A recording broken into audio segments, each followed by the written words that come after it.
এদিকে আদ্দিন হাসপাতালে স্বাধীনভাবে কাজ করছে তদন্ত কমিটি, জানিয়েছে স্বাস্থ্য অধিদপ্তর। সরাসরি চলে যাচ্ছে সেখানে।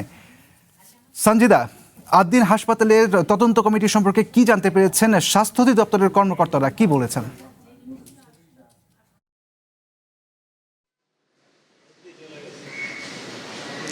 গত ২৭ মে ভোরের দিকে কিন্তু আদ্দিন হাসপাতালে ৬ নবজাতকের মৃত্যুর ঘটনা ঘটে। এরপর কিন্তু যেই পোস্ট অপারেটিভ ওয়ার্ডে এই ঘটনাটি ঘটে, এরপর কিন্তু সেই ওয়ার্ডটি সিলগালা করে স্বাস্থ্য অধিদপ্তর তদন্ত কমিটি। এবং তদন্ত কমিটির সাথে আজকে আমাদের মুঠোফোনে কথা হয়েছে। তদন্ত কমিটি স্বাস্থ্য অধিদপ্তরের অতিরিক্ত মহাপরিচালক আমাদের যেমনটি জানিয়েছেন যে এখন পর্যন্ত যেই আদ্দিন হাসপাতালে তদন্ত কমিটি স্বাধীনভাবে কাজ করছে এবং স্বাস্থ্য অধিদপ্তর ও মন্ত্রণালয় মিলেই যে তদন্ত রিপোর্টটি আসবে সেটি একসাথেই তারা প্রকাশ করবে। এখন পর্যন্ত যে তদন্ত কমিটির কাজ করছে, এই তদন্ত কমিটির মাধ্যমে ৩ নবজাতক শিশুর অভিভাবকদের সাক্ষাৎকার নেওয়া হয়েছে এবং তাদের সাথে কথা বলা হয়েছে।